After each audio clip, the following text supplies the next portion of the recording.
अमावस की वो रात किसी काली स्याही में डूबी हुई थी। आसमान का सीना चीरकर गिरती हुई बिजली की कड़कड़ाहट ने रामपुर गांव के सन्नाटे को एक खौफनाक चीख में बदल दिया था। ये गांव शहर की चकाचौंध से मीलों दूर घने जंगलों और ऊबड़ खाबड़ पहाड़ों की गोद में बसा था। यहाँ की हवाओं में एक अजीब सा भारीपन था, जिसे हवा भी यहाँ सांस लेने से डरती हो। 2 साल बाद केशव और उसकी पत्नी सुमेधा अपने पुश्तैनी घर, जो अब एक खंडर नुमा हवेली बन चुका था, वापस लौटे थे। बाहर मूसलाधार बारिश हो रही थी। पानी की बूंदें छत की खपरेल पर ऐसे गिर रही थीं मानो हजारों कंकड़ एक साथ बरसाए जा रहे हों। कमरे के अंदर एक पुरानी लालटेन टिमटिमा रही थी, जिसकी रोशनी दीवारों पर नाचती परछाइयों को और भी डरावना बना रही थी। घड़ी की सुइयां ठीक 12 पर आकर रुक गई थी। केशव, क्या तुम्हें भी ऐसा लग रहा है कि ये घर हमें पहचान नहीं रहा? 2 साल पहले जब हम यहाँ से गए थे तब इन दीवारों में एक अपनापन था, लेकिन आज ऐसा लग रहा है जैसे हर कोने में कोई छिपा बैठा है और हमें घूर रहा है। सुमेधा, तुम फिर शुरू हो गई। ये कोई हॉरर फिल्म का सेट नहीं है, हमारा अपना घर है। बस 2 साल से बंद पड़ा था, इसलिए धूल और सीलन की गंध है। और रही बात डर की, तो बाहर जो तूफान मचा है उसकी वजह से खिड़कियां खड़खड़ा रही हैं। तुम बेवजह अपने दिमाग पर जोर डाल रही हो। थोड़ा पानी पियो और सो जाओ। सुमेधा ने कुछ नहीं कहा, बस अपनी शॉल को और कसकर लपेट लिया। उसकी छठी इंद्री उसे बार बार चेतावनी दे रही थी। तभी हवा का एक तेज झोंका आया और कमरे की एकमात्र खिड़की जोर से खुली और फिर धड़ाम से बंद हो गई। लालटेन की लौ फड़फड़ाई और लगभग बुझने ही वाली थी कि सुमेधा की चीख हलक में अटक गई। सन्नाटा फिर से छा गया, लेकिन इस बार वो सन्नाटा भारी था। और तभी मुख्य दरवाजे पर दस्तक हुई। इतनी रात को इस तूफान में कौन हो सकता है? केशव, मत जाना प्लीज, दरवाजा मत खोलना। कौन हो सकता है? शायद गांव का कोई आदमी हो, किसी मुसीबत में फंसा हो। बारिश इतनी तेज है कि शायद किसी के घर की छत टपक रही हो या कोई रास्ता भटक गया हो। मुझे देखना होगा। केशव उठ खड़ा हुआ और लालटेन हाथ में ले ली। सुमेधा ने उसका हाथ पकड़ लिया। उसका हाथ बर्फ की तरह ठंडा था। नहीं, तुम समझ नहीं रहे हो, ये कोई इंसान नहीं है। मैंने बचपन में दादी से सुना था, जब तूफानी रात में हवा रोती है तो वो आती है, लाल कंगन वाली। वो मदद मांगने के बहाने घर में घुसती है और फिर। सुमेधा, बस करो, तुम एक पढ़ी लिखी औरत हो। लाल कंगन वाली, क्या मजाक है? ये 21वीं सदी है। बाहर कोई भीग रहा होगा और तुम यहाँ कहानियां दड़ रही हो। मेरा हाथ छोड़ो। केशव ने अपना हाथ छुड़ाया और दरवाजे की ओर बढ़ा। उसके हर कदम के साथ लकड़ी का पुराना फर्श चरमरा रहा था। सुमेधा अपनी जगह पर बुत बनी बैठी थी। उसकी नजरें दरवाजे पर गड़ी थीं। केशव ने दरवाजे की कुंडी पर हाथ रखा। लोहे की कुंडी ठंडी थी, बहुत ठंडी। उसने एक पल के लिए सोचा, फिर झटका देकर दरवाजा खोल दिया। दरवाजा खुलते ही हवा का एक बवंडर अंदर घुसा, जिसके साथ बारिश की बौछारें भी आ गई। केशव ने लालटेन ऊपर उठाई और बाहर के अंधेरे को चीरने की कोशिश की। सामने कोई नहीं था। दूर दूर तक सिर्फ अंधेरा, बारिश और हवा में झूलते हुए पुराने बरगद के पेड़ थे। उनकी टहनियां ऐसे हिल रही थीं जैसे कोई राक्षस अपने हाथ फैलाकर उन्हें बुला रहा हो। अजीब है, अभी तो आवाज आई थी। शायद हवा की वजह से कोई लकड़ी दरवाजे से टकरा गई होगी। केशव दरवाजा बंद करने ही वाला था कि उसकी नजर जमीन पर पड़ी। चौखट के ठीक बाहर कीचड़ में सने हुए पैरों के निशान थे, लेकिन वो निशान अजीब थे, उल्टे थे, जैसे कोई दरवाजे की तरफ आया नहीं बल्कि दरवाजे से उल्टा पीछे गया हो। या शायद वो निशान इंसान के थे ही नहीं। एक सिहरन केशव की रीढ़ की हड्डी में तोड़ गई। उसने जल्दी से दरवाजा बंद किया और कुंडी लगा दी। कौन था? कोई नहीं था ना? मैंने कहा था ना केशव, वो छलावा है। हाँ, कोई नहीं था, शायद हवा थी। तुम सही कह रही थी। चलो अब सो जाते हैं। लेकिन उस रात नींद दोनों की आंखों से कोसों दूर थी। बाहर तूफान चीखता रहा और अंदर खामोशी। लेकिन घर के ऊपरी माले से, जो सालों से बंद था, कभी कभी किसी के चलने की आवाज आ रही थी। भारी पायल पहनकर चल रहा हो। केशव इसे वहम मानकर लेटा रहा, लेकिन सुमेधा जानती थी कि आज रात हवेली में वे दोनों अकेले नहीं हैं।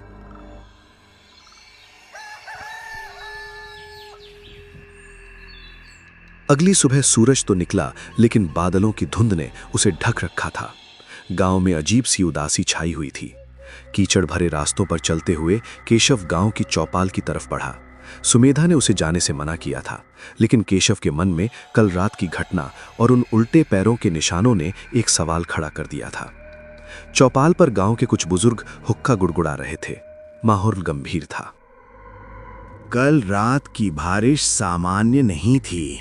बादलों की गरज में उसका रोना सुनाई दे रहा था। बरसों बाद ऐसी काली रात आई है। केशव ने यह सुना और उनके पास जाकर खड़ा हो गया। रामदीन काका की उम्र 80 के पार थी। चेहरा झुर्रियों से भरा, लेकिन आंखों में एक अजीब सी चमक थी। रामदीन काका, प्रणाम। आप किस उसके रोने की बात कर रहे हैं? और कल रात हमारे दरवाजे पर किसी ने दस्तक दी थी। जब मैंने खोला तो कोई नहीं था। केशव की बात सुनते ही वहां बैठे सभी लोगों के हाथ रुक गए। हुक्के की गुड़गुड़ाहट बंद हो गई। सबने एक दूसरे को देखा, जैसे किसी अनहोनी की पुष्टि हो गई हो। रामदीन काका ने धीरे से अपना सिर उठाया और केशव की आंखों में देखा। उनकी नजरों में दया और डर दोनों था।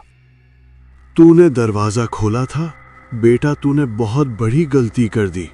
हम डर रहे थे कि शहर से तुम दोनों का आना कहीं इस सोए हुए श्राप को जगा ना दे, और वही हुआ। वो दस्तक किसी इंसान की नहीं थी, वो मंजरी की थी। मंजरी? कौन मंजरी? काका, आप लोग पहेलियां मत बुझाइए। मुझे साफ साफ बताइए कि इस गांव में चल क्या रहा है। कल रात मुझे मेरे घर की छत पर पायल की आवाजें सुनाई दी, दरवाजे पर दस्तक हुई। क्या ये कोई शरारती तत्व का काम है? शरारती तत्व? काश ऐसा ही होता केशव। तू शहर में रहा है, इन बातों को अंधविश्वास मानेगा, लेकिन सच ये है कि मंजरी शरारत नहीं करती, वो शिकार करती है। वो इसी मौके का इंतजार कर रही थी कि कोई हवेली में वापस आए। केशव भैया, आपको याद नहीं होगा, आप बहुत छोटे थे। उस हवेली के पीछे जो पुराना सूखा कुआं है, जिसे अंधा कुआं कहते हैं, सारा राज वहीं दफन है।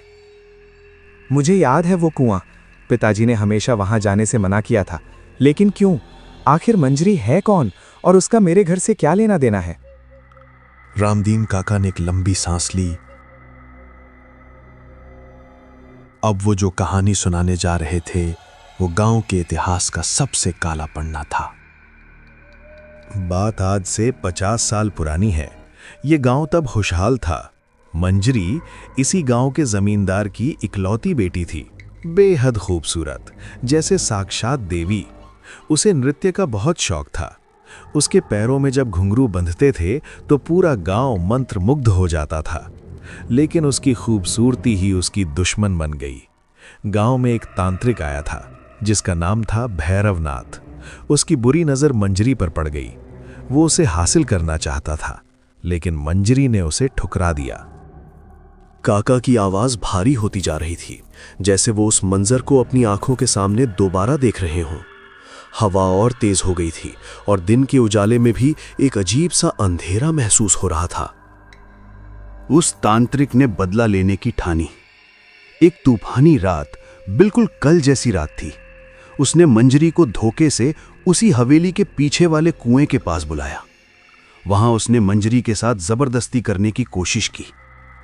अपनी आबरू बचाने के लिए मंजरी ने उस गहरे काले कुएं में छलांग लगा दी।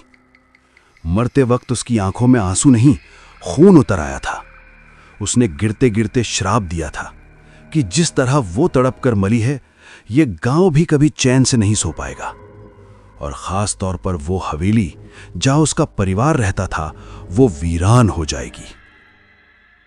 और उसी रात तांत्रिक भैरवनाथ भी पागल होकर उसी कुएं में गिर गया था। लोगों का कहना है कि मंजरी की आत्मा ने उसे खींच लिया था। तब से हर अमावस और तूफानी रात को वो कुएं से बाहर आती है। उसे लगता है कि उसका दूल्हा उसे लेने आया है। जो भी दरवाजा खोलता है वो उसे अपने साथ कुएं में ले जाती है। ये सब बस एक कहानी है। किसी ने आत्महत्या की होगी। ये दुखद है, लेकिन इसका मतलब ये नहीं कि वो भूत बन गई। आप लोग मुझे डराना बंद कीजिए। मैं जाकर उस कुएं को देखूंगा। मैं साबित कर दूंगा कि वहां कुछ नहीं है सिवाय पुराने पत्थरों और कचरे के। केशव गुस्से में वहां कि गांव वाले उसे बेवकूफ बना रहे हैं। विज्ञान के युग में ऐसी बातें नामुमकिन। लेकिन जैसे ही वो मुड़ा, रामदीन काका ने पीछे से जोर से आवाज दी, केशव रुक जा, उस अंधे कुएं के पास जाने की गलती मत करना। वो प्यासा है, बरसों से उसने किसी का खून नहीं चखा है। तू दरवाजा खोल चुका है, उसने तुझे देख लिया है। अब अगर तू उसके इलाके में गया तो भगवान भी तुझे नहीं बचा पाएगा। केशव ने उनकी बात को अनसुना कर दिया और तेज कदमों से अपने दोस्त विनय के घर की तरफ बढ़ा। विनय उसका बचपन का दोस्त था और गांव में ही रहता था। केशव ने तय किया कि वो आज रात ही उस कुएं की सच्चाई का पता लगाएगा। विनय थोड़ा डरपोक था, लेकिन केशव के दबाव के आगे उसे झुकना पड़ा। शाम होते होते फिर से काले बादल घेर आए। ऐसा लग रहा था जैसे आसमान फिर से रोने की तैयारी कर रहा है। केशव और विनय हाथों में टॉर्च और कुछ औजार लेकर हवेली के पिछवाड़े की तरफ निकले। हवेली के पीछे का हिस्सा घने जंगल से ढका हुआ था। झाड़ियां इतनी ऊंची थीं कि रास्ता भी नहीं दिख रहा था, और वहां उन झाड़ियों के बीच एक पुराना जर्जर चबूतरा दिखाई दिया, अंधा कुआं। केशव भाई, अभी भी वक्त है, वापस चलते हैं। देखो यहाँ की हवा कितनी ठंडी है, और क्या तुम्हें वो महक आ रही है, सड़े हुए फूलों की महक। विनय सही कह रहा था। वहां एक अजीब सी मीठी लेकिन सड़ांध मारती हुई बदबू थी, जैसे पुराने गेंदे के फूल और सूखे खून की मिलीजुली गंध। कुएं का मुहाना बड़े बड़े पत्थरों से ढका हुआ था, लेकिन दरारों के बीच से एक गहरा अंधेरा झांक रहा था। केशव ने अपनी टॉर्च जलाई और कुएं की दरारों के बीच रोशनी डाली। रोशनी अंदर तक नहीं जा पा रही थी, अंधेरा उसे निगल रहा था। तभी कुएं के अंदर से एक आवाज आई। ये पानी के टपकने की आवाज नहीं थी, ये घुंघरुओं की आवाज थी। विनय, क्या तुमने सुना? हाँ भाई, चलो भागो यहाँ से। काका सच कह रहे थे, यहाँ कोई है।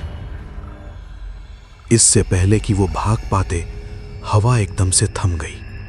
जंगल के कीड़ों की आवाज बंद हो गई। पूरा जंगल खामोश हो गया, और फिर कुएं के पत्थरों के नीचे से एक धुआं सा निकला। वो धुआं धीरे धीरे एक आकृति लेने लगा। टॉर्च की रोशनी में केशव ने देखा एक धुंधला सा साया, जो धीरे धीरे एक औरत के आकार में बदल रहा था। उसने लाल रंग का जोड़ा पहन रखा था, जो मैला और फटा हुआ था। उसके बाल खुले थे और हवा में लहरा रहे थे, जबकि हवा चल ही नहीं रही थी। वो साया उनकी तरफ नहीं देख रहा था, उसकी पीठ उनकी तरफ थी। कौन है वहां? सामने आओ। साया धीरे धीरे घूमा। केशव और विनय की सांसें अटक गईं। उसका चेहरा था ही नहीं, वहां सिर्फ झुलसा हुआ मांस था, और जहां आंखें होनी चाहिए थीं, वहां दो गहरे काले गड्ढे थे जिनमें अंगारे सुलग रहे थे। लेकिन सबसे डरावनी थी उसकी मुस्कान, कानों तक फटी हुई एक शैतानी मुस्कान। भागो केशव। विनय मुड़ा और पागलों की तरह जंगल की तरफ भागा। केशव के पैर जैसे जमीन में जम गए थे। वो आकृति जमीन से थोड़ा ऊपर उठी और केशव की तरफ बढ़ने लगी। उसके गले से एक आवाज निकली जो किसी इंसान की नहीं, बल्कि सूखी पत्तियों के रगड़ने जैसी थी। तुम वापस आ गए? ये सुनते ही केशव का सम्मोहन टूटा। उसने पूरी ताकत लगाकर दौड़ लगाई। झाड़ियां उसके कपड़ों को फाड़ रही थीं, कांटे उसके चेहरे को छील रहे थे, लेकिन वो रुका नहीं। पीछे से उस चुड़ैल की हंसी जंगल में गूंज रही थी, एक ऐसी हंसी जो हड्डियों को गला दे। केशव भागते भागते हवेली के पिछले दरवाजे पर पहुंचा। उसने जल्दी से दरवाजा खोला, अंदर घुसा और दरवाजा बंद करके अपनी पीठ उससे लगा दी। उसकी छाती धौंकने की तरह चल रही थी। लेकिन घर के अंदर एक गहरा सन्नाटा था। सुमेधा कहीं दिखाई नहीं दे रही थी। लालटेन बुझी हुई थी। सुमेधा, तुम कहाँ हो? तभी ऊपर की सीढ़ियों से आवाज आई, झम।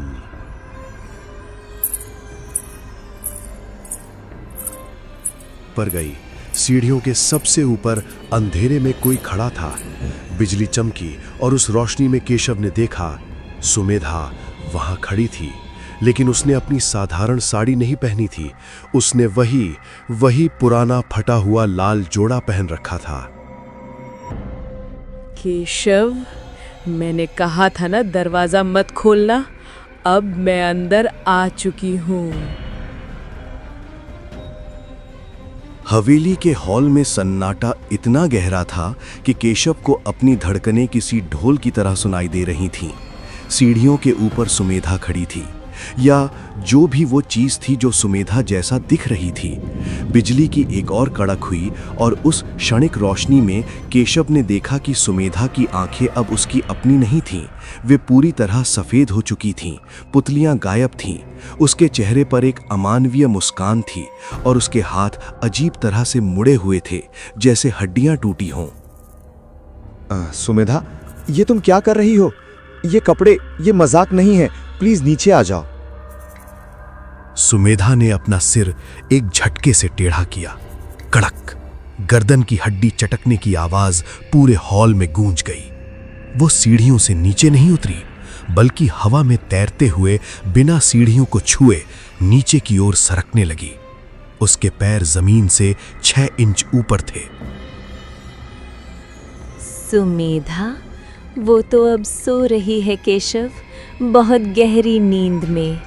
अब इस शरीर में मैं हूँ। तुमने ही तो मुझे बुलाया था। दरवाजे पर दस्तक मैंने दी थी, लेकिन कुंडी तुमने खोली। अब ये घर मेरा है और तुम भी। केशव के पैरों तले जमीन खिसक गई। वो पीछे हटने लगा, लेकिन पीछे बंद दरवाजा था। सुमेधा धीरे धीरे उसके करीब आ रही थी। कमरे का तापमान अचानक गिर गया था और केशव के मुंह से भाप निकल रही थी। अचानक सुमेधा ने अपना हाथ उठाया और एक अदृश्य शक्ति ने केशव को उठाकर दीवार पर दे मारा। धड़ाम!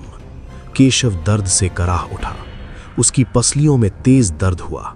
वो जमीन पर गिर पड़ा। सुमेधा उसके ऊपर झुक गई। उसके मुंह से वही सड़े हुए फूलों और खून की बदबू आ रही थी जो केशव ने कुएं के पास महसूस की थी। तुम मंजरी हो ना? तुम्हें क्या चाहिए? हमने तुम्हारा क्या बिगाड़ा है? क्या बिगाड़ा है? ये पूरी हवेली मेरे खून से रंगी है। मेरे पिता ने मुझे नहीं बचाया। उस तांत्रिक ने मुझे नोच डाला और तुम लोग बस तमाशा देखते रहे। मुझे मुक्ति चाहिए, खून के बदले खून। केशव को समझ आ गया कि बातों से काम नहीं बनेगा। उसे अपनी जान बचानी होगी ताकि वो सुमेधा को बचा सके। उसने पास पड़े एक भारी पीतल के फूलदान यानी वास को उठाया और पूरी ताकत से सुमेधा की तरफ फेंका। फूलदान उसके आर पार निकल गया, जैसे वो धुएं की बनी हो, और दीवार से टकराकर चूर चूर हो गया। लेकिन इस हमले ने उसका ध्यान भटका दिया। केशव ने मौका देखा और खिड़की की तरफ लपका। कांच तोड़कर वो बाहर कूद गया। कांच के टुकड़ों ने उसके हाथों और पैरों को काट दिया, लेकिन दर्द का एहसास उसे बाद में होने वाला था। वो बारिश में भीगता हुआ सीधा रामदीन काका के घर की तरफ भागा। गांव की गलियां वीरान थी, हर घर के दरवाजे बंद थे। केशव ने रामदीन काका के दरवाजे को पागलों की तरह पीटना शुरू कर दिया। काका, दरवाजा खोलिए। काका, सुमेधा को उसने पकड़ लिया है, मदद कीजिए। काफी देर बाद दरवाजा खुला। रामदीन काका, उनके पीछे गांव के कुछ और लोग भी थे, जिनमें विनय भी शामिल था, जो बुरी तरह डरा हुआ लग रहा था। केशव की हालत देखकर वे समझ गए कि अनर्थ हो चुका है। मैंने कहा था ना, खैर अब रोने का समय नहीं है। अगर सुमेधा के शरीर में वो प्रवेश कर चुकी है तो हमारे पास बहुत कम समय है। अगर सूरज उगने तक हमने उसे नहीं निकाला तो सुमेधा की आत्मा हमेशा के लिए उस अंधकार में खो जाएगी। मैं कुछ भी करने को तैयार हूं, बस उसे बचा लीजिए। हमें बंधन अनुष्ठान करना होगा लेकिन ये बहुत खतरनाक है। हमें उसी कुएं के पास जाना होगा जहां मंजरी की लाश है। उसकी असली ताकत वहीं है और वहीं उसे कैद किया जा सकता है। लेकिन केशव, एक सच और है जो तुम्हें जानना होगा। काका की आवाज में एक झिझक थी। केशव ने उनकी आंखों में देखा। क्या सच? अब क्या बचा है? मंजरी सिर्फ तांत्रिक की वजह से नहीं मरी थी। उस रात तुम्हारे दादाजी, वो उस समय गांव के प्रधान थे। जब मंजरी मदद के लिए चिल्ला रही थी, तुम्हारे दादाजी ने डर के मारे हवेली के दरवाजे बंद कर लिए थे। उन्होंने उसे अंदर नहीं आने दिया। इसी हवेली के दरवाजे पर उसने दम तोड़ा था। बाद में तांत्रिक ने उसे कुएं में फेंका। इसलिए वो तुम्हारे खून की प्यासी है। ये पाप तुम्हारे पुरखों का है केशव। ये सुनकर केशव सन्न रह गया। उसे अब समझ आया कि मंजरी बार बार दरवाजा और हवेली की बात क्यों कर रही थी। उसका गुस्सा जायज था। उसके ही परिवार ने उसे मरने के लिए छोड़ दिया था। एक गहरा अपराध बोध केशव के मन में भर गया, लेकिन साथ ही एक संकल्प भी। उसे अपने पूर्वजों की गलती सुधारनी होगी। मैं तैयार हूं, चलिए। रामदीन काका ने कुछ पुरानी किताबें, लाल धागा, लोबान और एक अजीब सा चाकू जिस पर मंत्र खुदे थे लिया। विनय, वे सब हवेली की तरफ बढ़े। हवेली अब पूरी तरह अंधेरे में डूबी थी, लेकिन अंदर से एक अजीब सी हरी रोशनी आ रही थी। जैसे ही वे अंदर घुसे, उन्होंने देखा कि सुमेधा हवा में लटकी हुई थी। उसके बाल चारों तरफ फैले हुए थे और वो किसी अजीब भाषा में मंत्र पढ़ रही थी। फर्नीचर हवा में तैर रहा था। इसे पकड़ो, इसे रस्सियों से बांधो, हमें इसे कुएं तक ले जाना होगा। गांव वाले सुमेधा की तरफ लपके। जैसे ही उन्होंने उसे छूने की कोशिश की, एक जोरदार झटका लगा और वे दूर जा गिरे। लेकिन रामदीन काका ने पवित्र राख सुमेधा के ऊपर फेंकी। राख के छूते ही सुमेधा मंजरी चीख पड़ी। उसकी त्वचा से धुआं निकलने लगा। इसी मौके का फायदा उठाकर मैंने उसे पकड़ा और रस्सियों से जकड़ दिया। वो अमानवीय ताकत से संघर्ष कर रही थी, गालियां दे रही थी और ऐसी आवाजें निकाल रही थी जो किसी जानवर की लग रही थीं। वे उसे घसीटते हुए बारिश और कीचड़ के बीच हवेली के पीछे वाले अंधे कुएं के पास ले गए। जंगल में हवाएं तूफानी हो चुकी थीं। पेड़ ऐसे झुक रहे थे जैसे उन्हें रोकने की कोशिश कर रहे हों। कुएं के पास पहुंचकर उन्होंने सुमेधा को चबूतरे पर लेटा दिया। रामदीन काका ने कुएं के चारों ओर लाल धागे का एक घेरा बनाया और मंत्रोच्चारण शुरू कर दिया। ओम ह्रीं क्लीं चामुंडायै विच्चे बंध्यामि बंध्यामि। जैसे जैसे मंत्र तेज होते गए, कुएं के अंदर का पानी उबलने लगा। कुएं से काले धुएं के गुबार निकलने लगे जो आकृतियां बना रहे थे। सुमेधा का शरीर अकड़ने लगा। उसकी आंखें पलट गईं और मुंह से झाग निकलने लगा। केशव, मुझे मत मारो, मैं तुम्हारी सुमेधा हूँ, देखो मुझे। एक पल के लिए केशव का दिल पिघल गया। वो सुमेधा की आवाज थी। उसका चेहरा भी सामान्य हो गया था। वो रो रही थी। केशव आगे बढ़ा।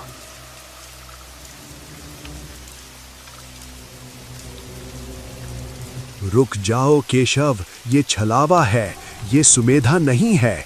अगर तुमने उसे खोल दिया तो हम सब मारे जाएंगे। केशव ठिठक गया। उसने गौर से देखा।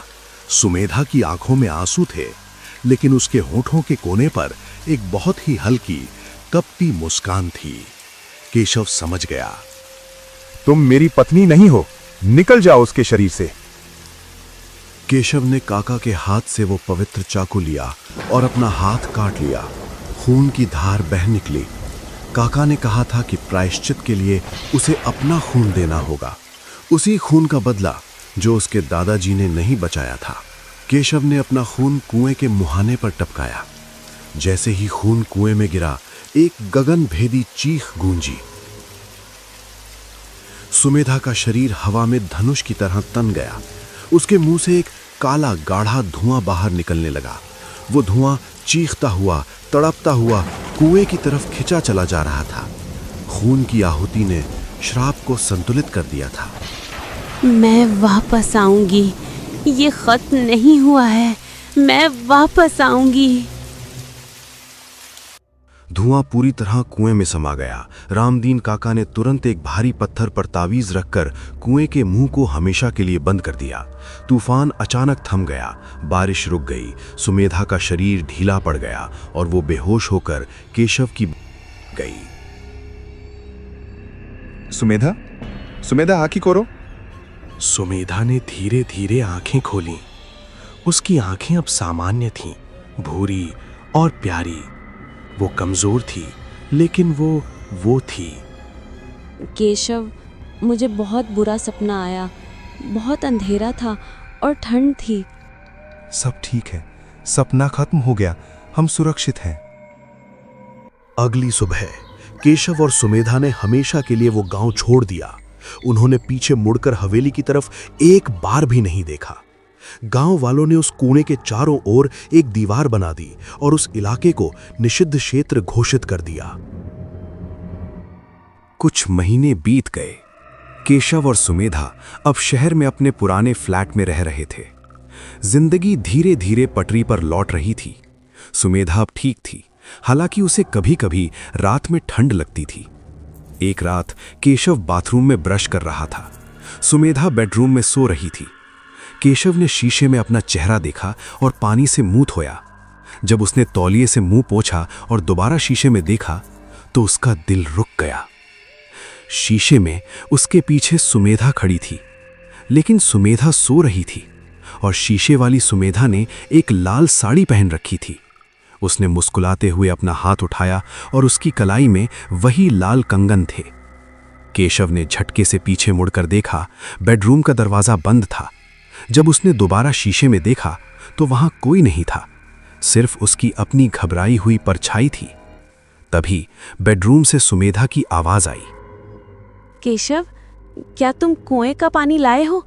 मुझे बहुत प्यास लगी है। केशव की आंखों के सामने अंधेरा छा गया। उसे याद आया कि उस रात कुएं के पास जब सुमेधा बेहोश हुई थी, उसके पैर के अंगूठे में एक छोटा सा काला निशान था जो उसने पहले ध्यान नहीं दिया था। क्या मंजरी सच में चली गई थी या उसका एक हिस्सा, एक छोटा सा बीज सुमेधा के अंदर अभी भी बाकी था? बाहर शहर में भी अचानक जोरों की बारिश शुरू हो गई और खिड़की के बाहर दूर कहीं घुंघरुओं की आवाज सुनाई दी।